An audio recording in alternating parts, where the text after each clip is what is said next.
Hey, everybody. Welcome to Pink Shade. It's Thursday, and that means it's Shades of Bravo. We're going to talk about what we're watching on Bravo right now. And there's so many things on Bravo right now, actually, but we're only going to talk about Jersey and OC today. And I've got my friend here. It's Aliza Rosen. You know Aliza Rosen. She is the creator of Queen of the Con. She's a podcast producer. She's a podcast enthusiast. She's a reality TV producer. Should I go on and on and on? I mean, you could, but we'll stop there. Thank you. I'm so happy to be here. It's been a while. Aliza, tell me what you're working on right now, because you're always working on something interesting. We always have good stuff. So we're working on Queen of the Con season 6, which is going to be super fun. It's about this queen pin rich San Diego woman who was just busted for running a shoplifting ring, basically, called the California Girls. It's wild. So we've never done this kind of season before. Jonathan goes undercover, like with disguises. What? I know, it's wild. No. It's going to be really fun. And that's coming out in oh God, I should know this, September. Yes. So look for that. Soon. If you follow me on Instagram, yeah, you guys will find the trailer's already dropped. If you want to listen to the trailer, Queen of the Con season 6, it's out there because she was actually just sentenced. So it came out sort of like we wanted to make sure that it came out at the same time.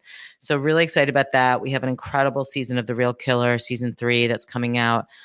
Doesn't have a drop date yet, but I'm pretty sure it's either late this year or early next year. It's incredible. It's like serial style craziness. I don't wait. Tell me about The Real Killer, because this I'm not familiar. Yeah, you got to listen. It always examines a case where we're not sure if the person in prison is the person should be the person in prison. Got it. So we kind of re-excavate it. And Leah Rothman, who does that show, is an incredible journalist, and she just goes so deep and like finds things that the police never found. And I highly recommend this coming season will blow your mind. So if I'm on closer to when we drop it, I'll remind people it's amazing.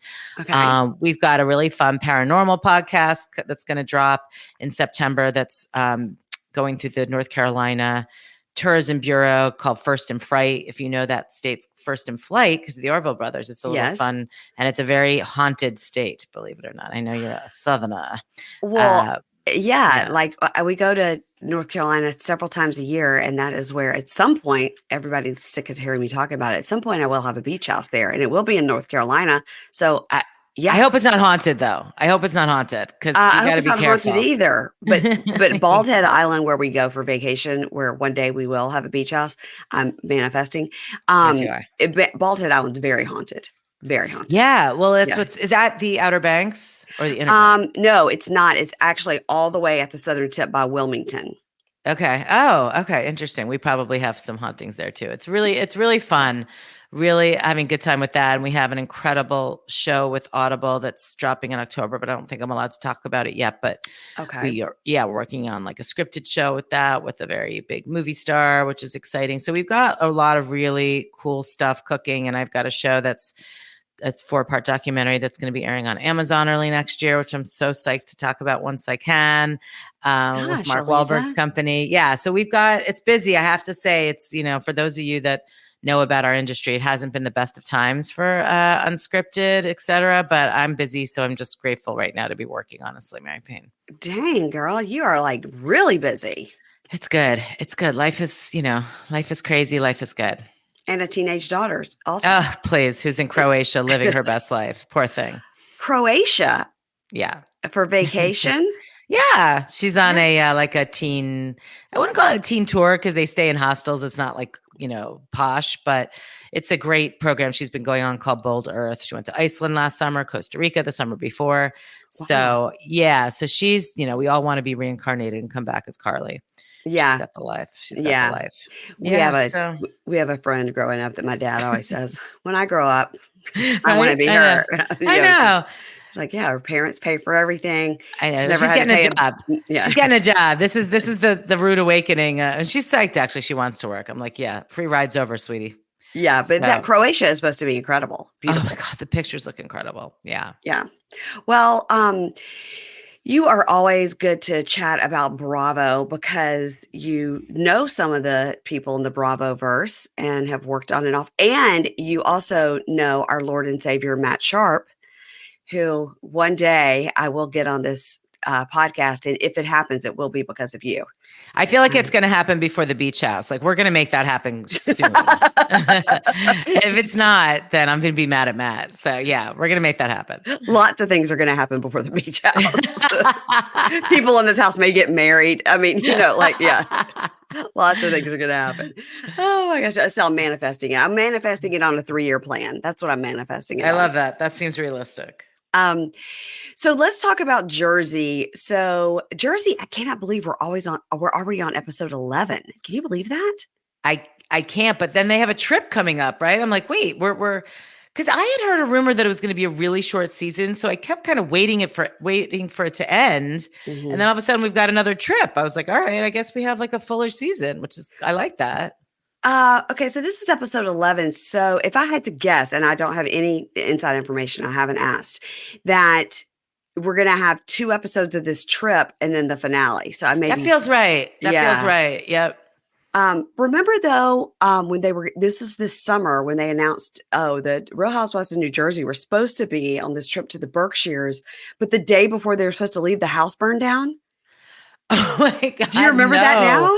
No, I don't. I thought I thought for some reason, am I crazy that I thought maybe they were going to stay at Bluestone Manor? No, they were never going to stay. Okay. Although, listen, if Dorinda has anything to do with it, she won't make an appearance because she doesn't. Absolutely. Welcome to the books. I can't do it. I need Amy Phillips. But no, they were going to stay at some, home that they rented, for shooting, and at like literally the day before the house burned down. So when you see Dolores going, I found a place for us to stay. It's going to be like a house on fire or something. Oh, stop. I think that's like a joke. Like the house we were supposed to stay at burned down, and then she found a different one, which of course she didn't find it. Production did, but exactly. That's funny. I mean, not funny that a house burned down, but just imagine the odds. They're cursed. It's not a good omen. Exactly. It feels very foreboding, but that actually feels so apropos for the cast of New Jersey, which is, I think, the darkest show I've ever seen in my life. It's so dark. It's so dark. So this week we have, it's interesting, right? Because, Chris DeRosa, I love him too. He was on a month or so ago, and I had him on to talk about a 90 Day Fiancé show. And he had watched it in the past, but he wasn't, caught up. But of course he was like, you can get caught up because it's like the same people and the same stuff. And totally. Yeah. But he made a great point that I can't quit thinking about, which is because we watched a 2-hour TLC show, right? He goes, literally, of like the 5 couples we followed, one couple like never got out of their car. another one never left the dinner table. Like nothing, everything moves at such a glacial pace, where on Jersey, you've got 16 different scenes in a 1-hour show. I've always noticed that about Jersey. I mean, just from a producer POV, which is that it's the fastest cut show. Like even the way they cut the scenes, I don't know if you guys noticed this, but it's literally breakneck speed. And in a way that I find it distracting. Like they don't let anything breathe. I feel like they cut it down to the millisecond. And I hate that kind of editing because it feels very manufactured as opposed to just, and I find it actually from that point of view, a really hard show to watch because I just get really distracted by the editing. Oh, well, see, because you're coming at it from a professional standpoint. But it does speak to your point though, which is that there's so many scenes because they cut them to the, so careful, like, to the millisecond. So I don't know. It just annoys me because I just feel like it's sort of a microcosm of the macro, which is that it's just not that authentic a show. It has moments of authenticity, but nothing. It feels so self-aware at this point. It feels so self-produced by the women. Yeah. No one is likable, in my opinion, except Dolores, who I will always love. But her boyfriend's so unlikable. Oh my God. To me, he's just like a nothing burger. He's fine. That's what I thought. That's what I thought until a few massive red flags went up this season where I'm like, oh, I got my eyes on you, Pauly. Yeah. I mean, the whole getting her into this business, it's business. I'm putting that in quotes. Like, what even is that business? And she's like, well, thought he was going to propose, but instead I'm going to be a secretary or whatever it was. I was like, what? What is happening? And the way that and I know it was produced and I know it was probably a bullshit scene. So that I'm not responding to the content, but rather his tone of voice when she brought up the getting married. And he was basically so dismissive in a way that felt extremely disrespectful. Like, you're like, why would you think that I would just marry you as soon as I'm divorced? And, I've heard rumors about him, whatever. You never know with that show what to believe because there's so much behind the scenes bullshit. Yeah. But I just let's just say I don't have a good feeling about Pauly. I don't think he's a nothing burger. I think he is a nothing burger with a dark side. And I hope for Dolores' sake, she gets out before that comes to pass.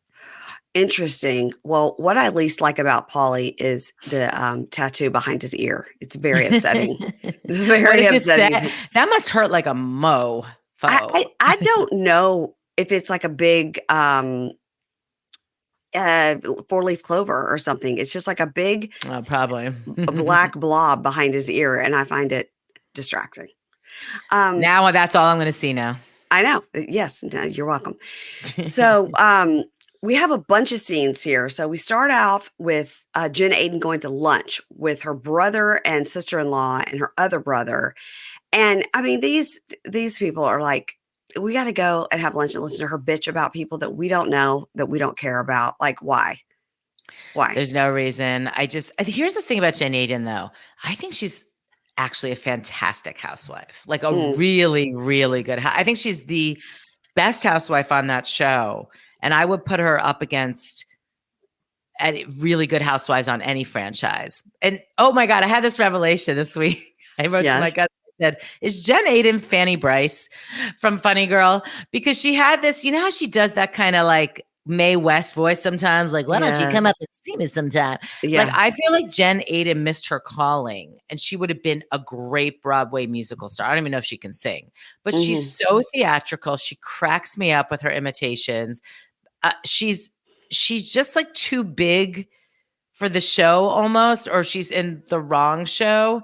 And I feel like in a different life where she didn't have to saddle down with Bill and have 10 kids and, make her way onto this show, she could have actually she may have had like a great acting career. So I actually really enjoy her, in that way, because I can kind of see, I don't really even pay attention to her antics on the show.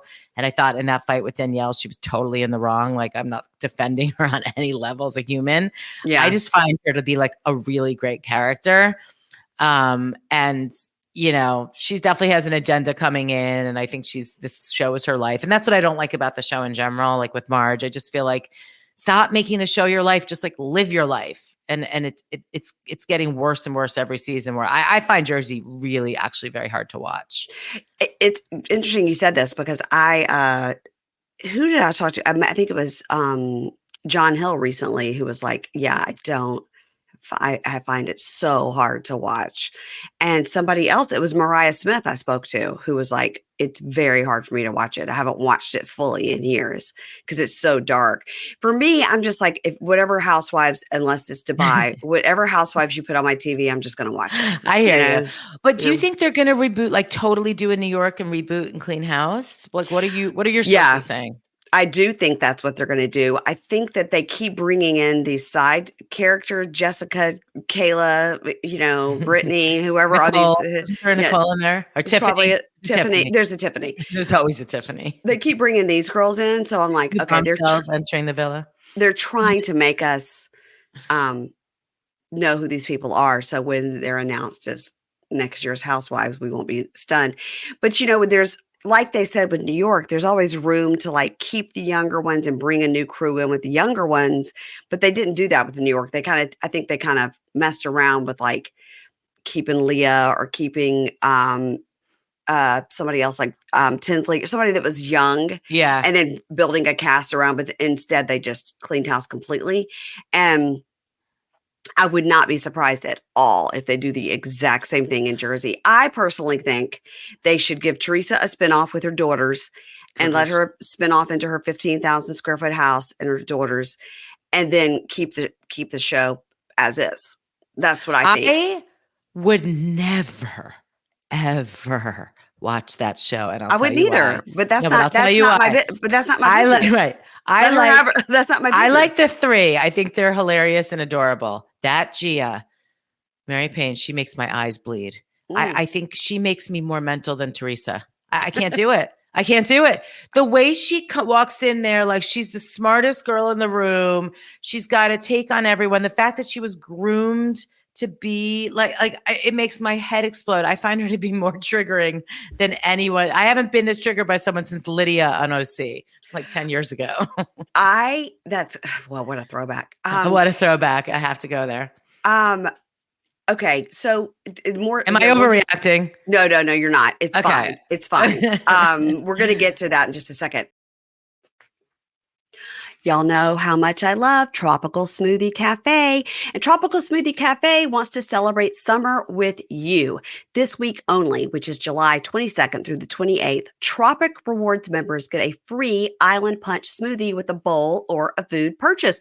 You guys know how much I love their turkey bacon ranch sandwich, and I also love the acai bowls. The Island Punch smoothie is my husband's favorite smoothie. It has peach, guava, passion fruit, mango, and pineapple. And again, this week, you can get a free Island Punch smoothie with a food or a bowl purchase. You can order in the app, online, or in cafe. Tropical Smoothie Cafe, you're on Tropic Time now.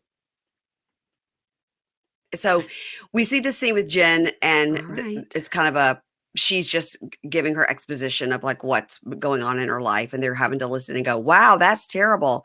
You should really tell Teresa how you feel. Then we see a scene where Danielle takes her daughter and goes over to Rachel's with her two daughters. And that was kind of interesting because these two were brought on together, the two youngies, Danielle and Rachel. And they talk. And, Danielle even said on Watch What Happens Live that she does not have remorse about what happened with Jen Aiden. She's remorseful that Jen Aiden got her to that point, but she's not remorseful that she whacked her in response of being pushed. She's not sorry at all. Did you notice in this episode, Danielle, I think it was in this scene. Yeah, it was. When she was talking to Rachel, she said, when she's talking about her dad, she's like, yeah, it's funny. I got into an altercation once with somebody and he said, but I was like, you do this. Like you get into altercation. Like I've never had a quote unquote altercation in my life. She is so rough. Let me just use the word rough. Yeah. That accent is worse than Gia, first of all, like as a person, that accent. So I can't. And by the way, if they got rid of those two, I wouldn't even notice. I think they're doing their jobs and they're doing a respectable job. Yeah. But I can't. I think Rachel Fuda has no joy. She just gives me anxiety. Danielle with the bougie kids. If I hear bougie kids one more time, so many launch parties. Cancel. So many launch parties for what? For what even is it? I don't know. So yeah, those two. I mean, I don't even notice if they're there. I really don't. Saying a lot, I guess. I like Rachel. I like Rachel because at that one of the first episodes when she really yelled at Teresa, I enjoy that. Anybody that's really that she's not scared, exactly, and clearly the husband's not scared either, which is kind of epic. So this is where we get this scene of Teresa talking to Gia, and she's talking about she's so proud of her daughter because she wanted to be a lawyer, and Joe got a GED and she went to 2 years of college, and she can't believe her daughter finished college and much less wants to be a lawyer. So they sit down and I was trying to figure this out because we've seen this now a few times. We've seen this with Gia. We've seen this with Jen Aiden talking to Teresa about the court case. It leads me to believe Teresa is not allowed to talk about it, but other people can talk about it and she can respond. It was still left. Yeah, but it was still left really vague. Okay, I have to detour for this because did you listen to the Bravo docket about this case? I did. Did your head explode? I could not believe. Quick detour. I don't know. Well, okay. I probably shouldn't say this, but I'm just going to say it. Go ahead. So I know the woman. I'm going to just not use names. I know the woman who was in this court case restraining order, Louis' ex. Okay. I was potentially going to work with this woman, and excuse me, my partner and I decided not to do that. there were some things that have come to our attention. Nothing really to do with this, but just that maybe that wouldn't be a good idea. Okay. Well, that Bravo docket case validated all of my fears. Here I am thinking Louis the worst person on the planet. And he still is, by the way. But wow, two really interesting people found each other. Let's just say that. And I implore your listeners to listen to that Bravo docket because I was blown away by what I was hearing. And that doesn't happen very often. Yeah. And I've said this too. If you listen to it, you kind of come to the understanding that yes, Louis is awful and everything that you think, but this woman was also awful. So in this court case, you can't just say like, oh, Louis did this, he bullied her, he's a terrible person. She was equally as bad, this woman. Yeah, it kind of made me wonder about Louis too. Like I kind of am still thinking what I think about him, and I'm extremely worried, but Teresa chose him. I'm not like, I'm not worried about Teresa. Yeah. But in terms of sort of what his character is, but it did freak me out. Like it freaked me out that also like she's cuckoo, he's cuckoo. Let's just leave it at that. Yes. Yeah. Everybody, I've told you guys to go and listen to that episode. It's enlightening. So, and I wonder if Teresa's losing weight and feeling all this anxiety and not sleeping because this is far-fetched because I don't think Teresa maybe knows how to read, but I wonder if she's read any of the court case and her gut is like, oh my God, like Louis is insane too. Like all of those things, you know what I mean? Yeah. Like remember it. So in this really quick, the woman like basically does a statement from Louis, like as Louis, and Louis signs it. But it's basically like, I'm, a drug addict. I'm a horrible person. I'm a this, and like making him say all this stuff, which I guess he had to sign off on. So it seems like there's truth in it. Yeah. But like maybe Teresa's read that and is like, who am I with? I don't know. Maybe that's far-fetched. We're all wondering that. But I think, I think she has blind loyalty to him. So no, obviously, I think that anything that would be negative towards him, he would spin it and she would believe it.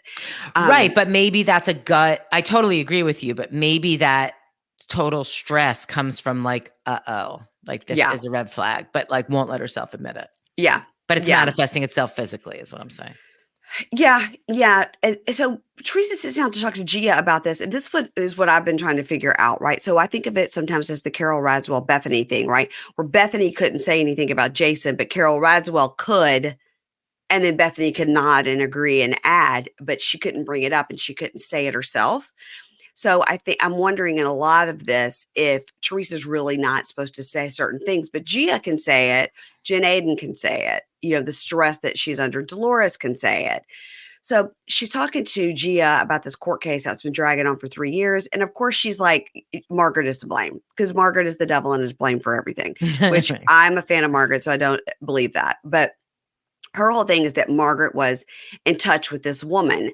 And from Margaret's point of view, and we're going to learn more later, from Margaret's point of view, I believe this woman like reached out to Margaret and was like, I know you're anti-Teresa. Let me tell you what I've got on Louis. And Margaret took a call with her. But I don't think Margaret is to blame for this court case that's been going on for 3 years, that Louis and this woman have this huge problem. It has nothing to do with Margaret. She wasn't even in the picture. He didn't know her, but she says, Margaret's to blame, for all of this. And no, of course she's not, but they all do the same shit. This is exactly what happened with them, with Jen and Teresa contacting Fuda's ex-wife. Right. They're all so dirty and diabolical. Like it's really, that's why it gives me the heebie-jeebies, the whole show, because of course Marge isn't to blame, but of course Marge is going to talk to her and become besties with her because she's messy. They're all messy. Yeah. And they all go below the belt and they're all trying to get ammo on each other and build their arsenals and use whatever they can. It's just yucky. But I think Marge is upset because Louis, called her son and kind of threatened him in his office. So it's like, which came first, the chicken or the egg? Because it's just going to go in a circle. Yeah. And until somebody gets really hurt. And Teresa says, I want, James Leonard, her attorney, to come over. Yeah, I love that. That's going to be hilarious. And explain the case to my friends, and kind of like Marge's part and what Marge has no part of it. She goes, he's not Louis' attorney, but he's followed the case really closely. And Gia's like, it's so black and white. It's just wrong. Everybody will be able to see it. Basically, it's okay. Gia, get back to work. Get back to studying for the LSAT. Like, what? Or why are we trying to make Gia happen? I'm so annoyed by it. I'm so Oh my annoyed by God. it. Beyond. I'm so annoyed.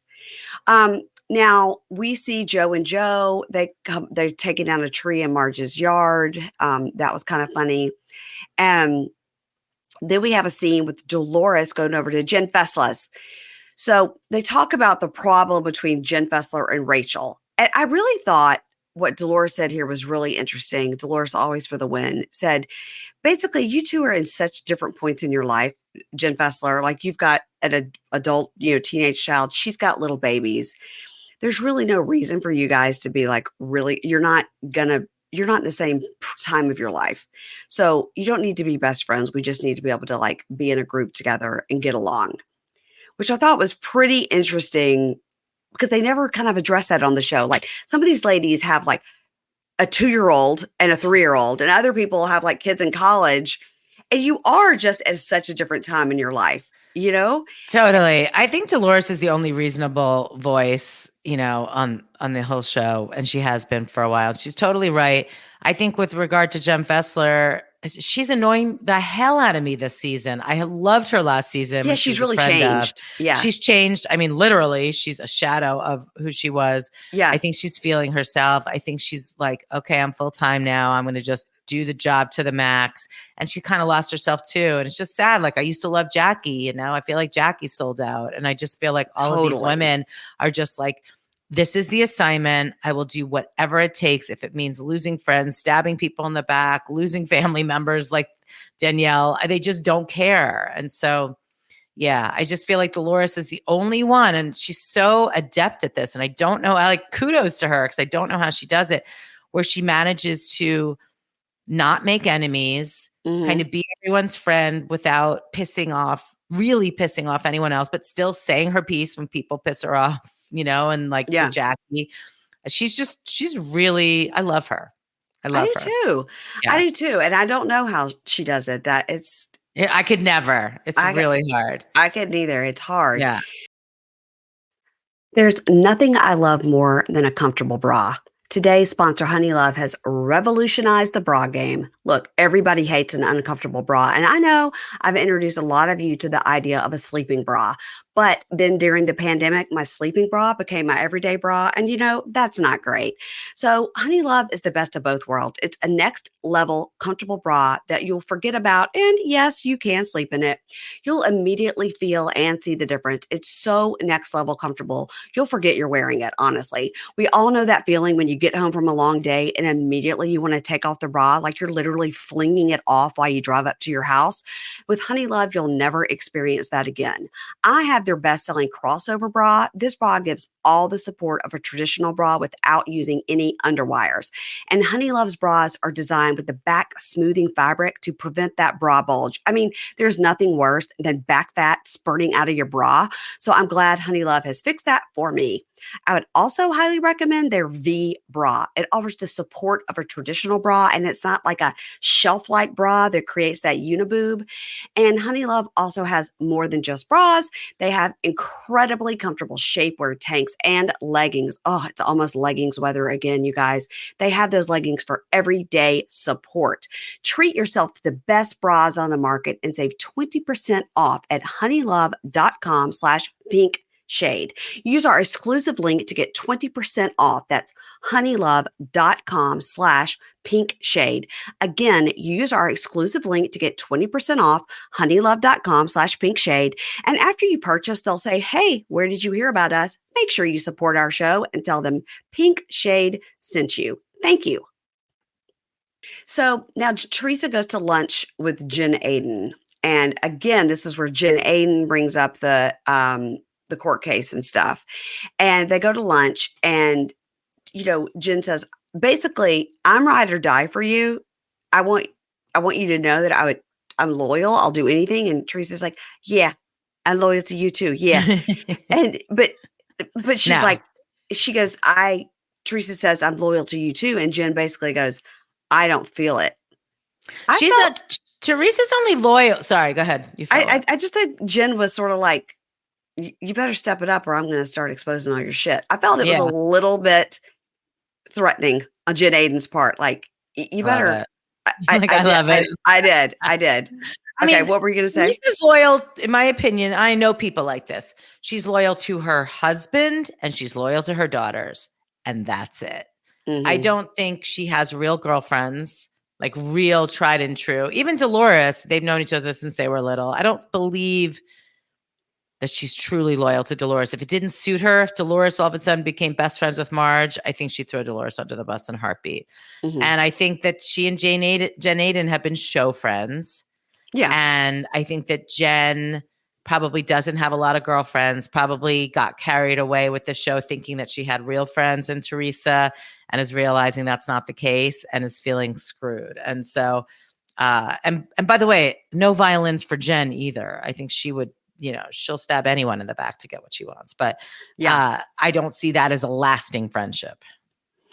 I think it is show friends. And I think Jen Aiden might be realizing that she hitched her horse to the wrong wagon. Yeah, exactly. They all are realizing that. I mean, that's what's so funny about Jackie this season, hitching it to the Teresa wagon. I'm like, sweetie, that's who you're picking. Like it just in desperation to stay on the show. Yeah. It's so sad. That's wild. That's the way she wasn't even on this episode except at the very end. When we go to this sleepover party. Did you notice at the sleepover party, Melissa and Rachel are the only two wearing shorts. So I wonder if they got to pick their pajamas. And those they're the young ones who don't have any cellulite on their legs. God bless them.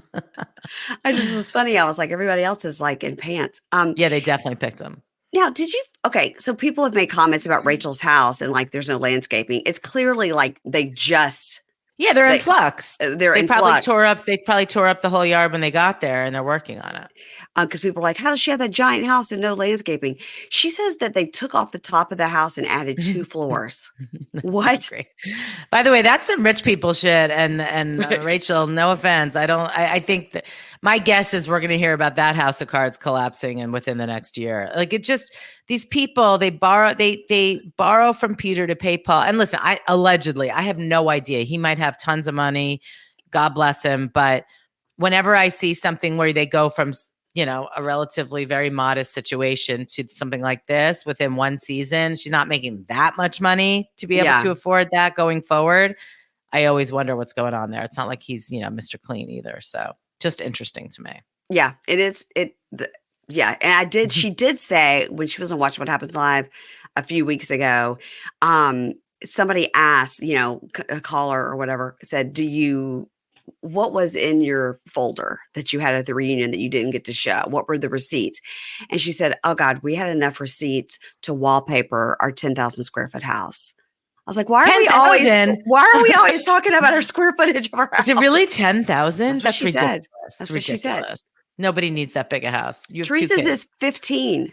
No, I can't. When they show that aerial shot, the drone shot of Teresa's house, I'm like, are we in Harry Potter? What is this actually? It's the craziest house. I have talked about that drone shot, Aliza, so many times. I'm like, it's insane. Because we've only seen it like the driveway and that castle part in the middle. We didn't realize it was like wings and a manor. Yeah. It reminds me of Dynasty or Dallas. Those shows from the 80s. Yes, it is a manor. It is. Dun, dun, dun, dun, dun, dun, dun. Yes, it is a manor. It is huge. Huge. So at the sleepover party, this was interesting. They seemed to have a good time, and they literally, I just wrote down the list of who was at the party: Jackie, Rachel, Dolores, Marge, Jen Aiden, Melissa, Jen Fessler, Danielle, everybody but Teresa. Yeah. So Jen Fessler and Rachel are able to chat and kind of clear up their non-problem. I didn't even understand why Rachel was mad at Jen Fessler for taking up for her husband. I was like, Mary Payne, I lose track. It's bad when not only do you lose track of what any fight is on the show, but you actually don't care. Like if I cared enough to keep it straight, I would Google, I would text you, I would ask someone, but I'm like, whatever. You know what? Whatever. Like, I don't care. I don't care. It was a 1 week fight. Yeah. But Jen Fessler says the toxicity of this group. Oh, yeah, that's hilarious. He says it's contagious and we all caught it. So I thought that was a great point. Danielle comes over. There's like a funny cake, and I was like, this cake did not show well on television. Jen Aiden wins a fruit roll-up eating contest, which I would have to go home. If I ate that much fruit roll-up, I would have to go home. I'd be like, that's it for me. Good night. Me too. But I would have been vomiting. I know. Why is it that my favorite parts of this show or any housewife shows are contests like that? Like, I am the only person I think who looks forward to Dolores's annual softball game. Like, you are the only. I'm the only one. I love watching who can hit, who can run. I guess it's like the competitor in me. Like, I was like, oh, we have a fruit roll-up contest. I was into it. I could watch that all day. I was like, I'm going to go in the bathroom and throw up. Totally. But they have little champagne bongs, which I've only seen before on Southern Charm because Patricia has one. Yes. I would never do that. I was like that. After a fruit roll-up, you're going to have a champagne bong? I was like, what kind of antacids are these ladies on? Because I would be like, hilarious. So sick. Yeah. They have a chat about sex and a prostate and, and then Dolores says, like, I'm so glad, like, we got together, talking about sex. But listen, I want to have a little retreat, a little get together, somewhere close we can drive. And she says, we're all broken right now, but there's no reason we can't work it out. And so they're like, are you going to invite Teresa? And she's like, I'm working on it. So Dolores makes a great point. She goes, sometimes in life, when you're around people you don't like, you have to fake it. And she said, that's what I did with Frank for years. I pretended to get along. And then finally we did get along. And Melissa goes, yeah, I've done that a lot with Jen Aiden. And Jen Aiden is sitting next to her. Yeah, but Jen was like, yeah, you did. We did. We're good at that. Yeah, she goes, yeah. And Melissa goes, and then next thing you know, I'm having a good time. I mean, I think Dolores's wider point that we're not saying is we need to stay on the show. We need to stay on the show and we're fucking it up. Yeah, totally. And it reminds me of Potomac. Yeah. Right. They couldn't be together. Yeah. Right. Yeah. And that's where it just falls apart. So Dolores says, but I'm not going to lie. Like the retreat that we're going to go on is about trying to fix things. And they're like, okay, Teresa, we'll try to get Teresa to come, whatever. And then they do lemon drop, like limoncello shots out of the champagne bong. And again, I was like, the heartburn. They have had fruit roll-ups, champagne, and now lemon drops, like just right into the gullet. Like, oh my God, these ladies, they've got the constitution of I don't know what. So insane. Next week they're going to go to the Berkshires. They make a joke about the house burning down. And Jen Fessler tells Margaret, Teresa has said she has court findings pertaining to you. Now, what court findings Teresa and Louis have got against Margaret, who just literally like talked to Louis's ex-girlfriend? I don't think that's true. I think it's literally that. Just like, but why we don't need a court of law to tell us that? Just ask Margaret, and she'll go, "Yeah, I talked to her." Well, exactly. It's probably in a transcript. You know what I mean? And they're making it like it's something. It's like, you know what I'm saying? Oh, a court document. Yeah, where like Louis said something like, "I've been aware that Teresa's castmate has been talking to this woman." Whatever. Okay, yeah, you're so right. You're so good at this. Stupid. We see them. All they do is film in Teresa's kitchen. So we're in Teresa's kitchen again. And Teresa is saying to Louis' dad, she's like, Dad, this woman, she's evil. And we see Louis with his red face going, yeah, she's a skank. Like, he actually said skank. He said she's a skank about Margaret. Oh, shit. He was talking about Margaret. Wow. That's disgusting. Yeah, she's disgusting. A skank. He is so low class. So on Watch What Happens Live, Danielle was on, and Andy asked her how she felt when she watched back the episode where Jenny pushed her. I didn't like it. She said it was great. She had friends over. I loved it. Bougie kids. Yeah, they loved it. She loved it. She said she had friends over. Great. Yeah, that's what she said. Thought it was great. Awful. Thought it was great. Had friends over to watch it. They cheered. And Andy goes, okay, well, that was actually not at all what I thought you were going to say. And she goes, yeah. And he goes, so you didn't have any remorse? And she goes, yeah, I had remorse for what got me to that level, but yeah.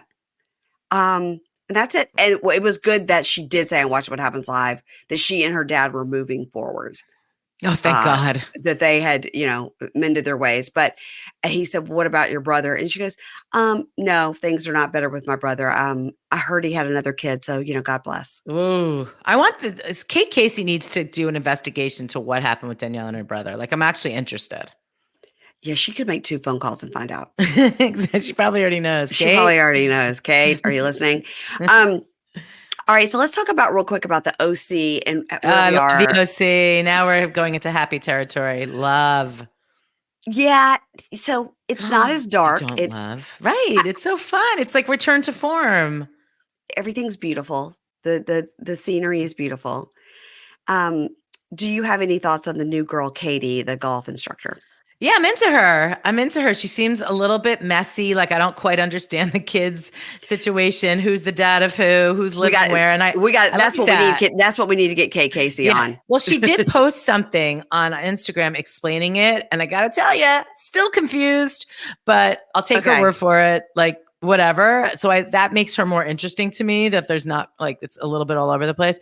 Yeah. She reminds me like of a little bit messier Tiffany Moon, like in her affect. And I always liked Dr. Moon. So I don't know. There's something about her. She probably feels more Beverly Hills to me, frankly, than OC, but I'm here for it. I think I like that she's not trying too hard. She's not coming in too hot. She has her little funniest sides. You could tell she's going to be ready to go full time when she needs to be. And I don't think we need her, but I'm happy to have her in the group. I find her interesting. I did like that when she was sitting there with Gina and Emily, and she was talking about Jen, whatever the Jen blonde Jen. Pedranti. Yeah. When she was talking about Jen's car, she was like, I was just thinking, like, wow, she liked your car. And Emily goes, yeah, she's kissed that car goodbye because she can't afford that shit. It's like, wow. Can I just say, so I totally, I know we're jumping around, but with the real scene to talk about, in my opinion, was the Gina Jenn scene. Yeah. And some people like Gina totally overreacted. I felt bad for Jen. I so understand where Gina was coming from. When many, many years ago, I had a very close friend who was on hard times. We were actually working together, and she asked me to borrow, this is how bad it was. She asked me to borrow $500 to get her through the weekend, literally. Wow. So I'm like, absolutely. Right. Like, holy shit. Like, you need, like, that must be bad. Yeah. And I remember I went over there that weekend, and they picked me up in the car, and they'd just gone to Trader Joe's, and she had an orchid from Trader Joe's. And my head exploded. I never said anything, but I was steaming because to me, I don't even buy an orchid like on a regular shopping trip. That's like an extravagance in my mind. That's like, also, that's going to die and never come back. They never come back. Somehow we've kept ours alive, but that's side note. But my point is, like, that's extra. That's extra. If you are so desperate, you need to borrow $500. The only time I've ever lent a friend money in my life. If you're so desperate that you need that money to get you through the weekend to go food shopping, you don't buy a fucking orchid. So also, you don't go to Trader Joe's. You don't go to Trader Joe's. You go to Aldi. So, yeah. Yeah. Trader Joe's isn't the worst, but in terms of, there's Whole Foods, Gelson's. So Trader Joe's to me is a bargain in LA. So my point of it is, I felt that feeling in Gina so hard and it's also that clueless, like, she's just waltzing in full glam and her Gucci vest or whatever. I'm sure it was design or something. And that, like, oh, hey, what's up? Like, that is triggering. Like, someone that doesn't have their shit together and screws you. I totally understood it. And I'm psyched that Gina stepped up into like full housewifery mode and gave it to her. I loved it. Yeah, I understand why people were like, oh, wow, way to kick somebody when they're down or whatever. But I think that from Gina's point of view, she's like, I literally went from being a literal housewife to being, a domestic violence with my husband, having a restraining order, having to move into a casita. Literally had to move into someone's pool house is what she had to do. She had to move into a pool house, do anything, and to get her kids, got a DUI, got her life together, stopped drinking, moved in with her boyfriend into like a house that they could afford. Yep. Did what had to be done. She did what had to be done. And got a real job because one day Housewives will be over. Exactly. And I think that for her, she's like, yeah, you know what? Just asking your boyfriend and your dad for money is not going to cut it for me. You know what I mean? I think she's just like, pull your shit together. And now lots of people are saying that Gina should not have said about their private real estate stuff. Like but believe me when I tell you, all of those documents were signed, NDAs, whatever. She's like, I'm going to be able to say whatever I want on TV. She would not, as a realtor, be exposing this real estate stuff if she did not have some kind of write-off from Jen. 100%. Oh, totally. And I think she clearly went out on a limb for her, and she's building her career. Yep. And obviously she got around a credit check, because my guess is her credit check would have been really bad. Or no credit. I don't know if she's ever even had a job. Yeah. And so, and I just from a point of view of when, I mean, you've probably been in this position in your life, you vouch for someone and they screw it up, whatever it is, the job, it's awful. Yeah. And especially when you're trying to build your portfolio and build your career. So I totally got it. I like Jen. She's fine, but I'm sorry. You choose Ryan as your partner. It's hard to have any sympathy for you. You're an idiot. Yes, I agree with all that. And I think that, listen, if she's fallen on hard times and she's lucky enough to have a parent that could swoop in and help, God bless. I mean, I'm not mad at her about that. But I think that Gina's whole point is like, girl, like, I did all this to help you. And then you show up in full glam and this, that, and the other. And, of course, now Jen has gone on to say, like, do people not understand what it means to work for trade? Like, yes, I had glam and stuff, but it was because I put them on the show or because I tagged them on Instagram or whatever. That's all fine and good. That doesn't negate the point of you got a house with a $24,000 mortgage in a gated community. Wait, is that how much it was? $24,000 was her debt, which I think was a 2 months rent. Oh, for 2 months? So hold on. 12 to 20. Okay. 12. Oh my God. Yeah. Tamara made a post about it too. I mean, Tamara made a post about it too and was like, I did what I had to do. I got on television. I was a first season housewife. I moved into a 2-bedroom house with 4 kids. Like, you do what you have to do to work and to have. I did not move into a $12,000 a month rental that I couldn't afford in a gated community. I think she's just used to getting rescued. She had the ex-husband, yes. She had her parents, she has Ryan. Yes. And I think she's just one of these, like, oh, sorry, daddy. Sorry, Ryan. Sorry, ex-husband. It'll work out. It'll work out. And it has worked out. She's a baby. It's not responsible. And I think that's what triggered Gina. Like you said, she did all of those things on her own. And I think it's a wake-up call, and I think she gets it. I think Jen gets it to a certain extent, because I saw her on Watch What Happens Live, and I think she was trying to be contrite. But I think people sometimes just have kind of like a helpless victim mentality, and that doesn't really go away. It's just kind of who she is. Yeah. So I think that it's easier to get rescued than to work hard. So I don't know. I don't have a lot of confidence. But the fact that she's staying by Ryan, it was like, oh, Andy's like, did you watch that? Watch What Happens? I dipped in and out. I have not seen the whole thing until my DVR. Yeah, he's basically like, so like, what's up? Your husband's wanted in this major. Yeah. Family. Oh, she's like, oh yeah, it was just totally a mistake. It was this other family, and we know them, or he knows them, so that's what happened. Anyway, like literally, I was like, girl. Well, so how did he get $16 million of an MLB player's money to gamble? It was as if she had landed on planet Earth that second. Like she is either in deep denial, or deep brainwashing from Ryan, or just utterly stupid. By the way, the answer to that would have been, it's an ongoing court case, and I cannot talk about it. I cannot talk about it. One day I'll be able to explain it. It will make sense. But like right now, I'm not allowed to say anything. The end. Yeah. And Andy just kind of was like, okay, moving on, So yeah, I mean, look at it. He's like, God, can we just get one person on here that's not going to fuck it up? So last question for you about these ladies of OC, because you're an LA lady yourself, what are your thoughts on Heather having the penthouse and the Beverly Hills mansion that she got for $16 million instead of $44? What a bargain. And also renting for a few months at the Balboa Club, which Kate Casey's like, yeah, they rented for like 4 months so she could say she lived in OC for filming. But they show like the scene with Terry's mom to be like, yeah, we're renting at the Balboa Club so we can be closer to you. And she's like, okay, why am I here? What? Yeah. They're using Terry's mom. Yeah.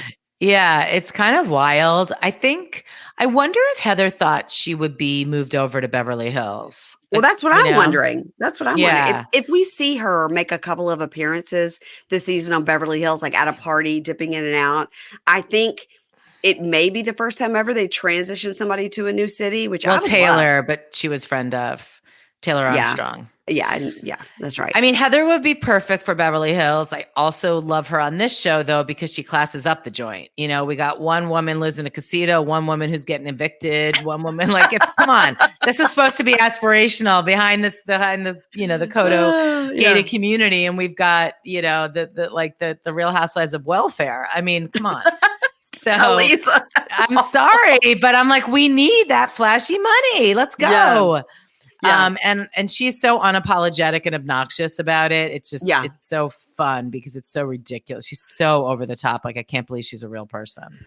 I would like to see her go to Beverly Hills just to see her and Sutton try to one up each other. You know, I feel like they would be best friends to start. And then, it would get real competitive real fast.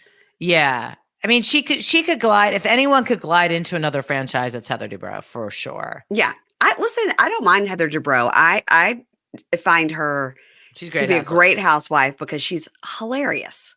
Totally. And also she's in terms of like the real, she's a great mom. And I love when you have like a really kind of messy or delusional housewife that you're like, I could never, like, you can't find, and then they're a great mom. Like Giselle from Potomac is another one like that. Yeah. Like once you see her as a mom, you see them in a completely different light and you realize that they're putting on a lot for the show. Yeah. Because as a human being, they're actually kind of great. Yeah. So, I mean, also people are complicated. You can have all those sides too, right? Well, Giselle, they're here in my area. My friend who's got a daughter that plays lacrosse in college, was always on the lacrosse circuit with Giselle, would see her all the time because their kids are both in like different private schools and they're all playing this like fancy lacrosse life. And my friend was like, oh yeah, I see her, twice a month. I see her at these tournaments and things. She's like, she's always there. The other kid's always there. They're always cheering on the daughter that plays lacrosse. She's like, yeah, she's very, and I have one time going into DC for the cherry blossoms. I mean, this was COVID times. Okay. So during COVID times, when cherry blossoms came out, we're like, let's just get in our car and drive into DC and look at the cherry blossoms and then drive out. Like, because we didn't want to get out of our cars because it was COVID times. So we did that as a family to entertain ourselves to leave the house, and literally saw Giselle getting out of her car with her three daughters, like walking around looking at the cherry blossoms. Stop. It's like stars. They're just like us. Yeah, exactly. You should have taken pictures of them, not the cherry blossoms.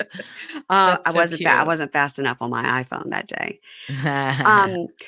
Listen, this has been amazing, and I appreciate you talking to me. We had like scheduling panic this morning, but everything worked out. Thank the Lord. Thank the Lord. Aliza, tell everybody, you did tell me at the beginning, but tell everybody, so you're working on Queen of the Con. So season 6 is coming out, you said in September?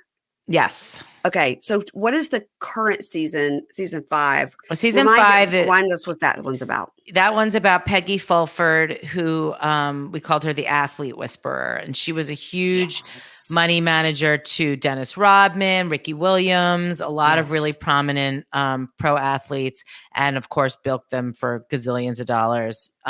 That's a great story. Maybe she knows Ryan. Maybe she knows Ryan. He learned all the tricks from her. Yeah. Yeah. He'll be our king of the con next, right? Yeah. Allegedly. Would you ever do King of the Con? We're Alex Baskin and I have a show coming out called Once Upon a Con, which is the first season is a guy con artist. So yeah, it could be male. That probably going to be mostly male con artists. Look at you dropping Alex Baskin's name. We got Matt Sharp. We got Alex Baskin. Aliza Rosen is connected, y'all. Listen, I live in LA for a reason, right? That's right. All right, everybody, follow Aliza's podcast. You can find Aliza on Instagram at, is it Aliza Rosen? I think it's under AYR. I'm checking right now. I should know this, right? To plug myself. It's under me, Aliza Rosen, but my handle is at AYR_media. Yeah. And that's where you can find out about all the things that she's got going on.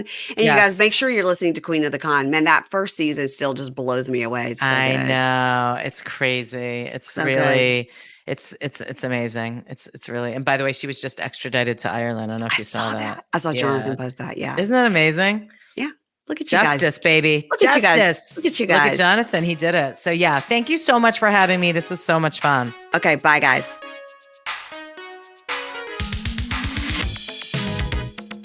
Ads not read by me, Mary Payne, don't necessarily reflect the views of Pink Shade. If you'd like to listen to ad-free, you're going to go on over to Supercast or Patreon, and you can find the links to Pink Shade Prime at pinkshadepodcast.com.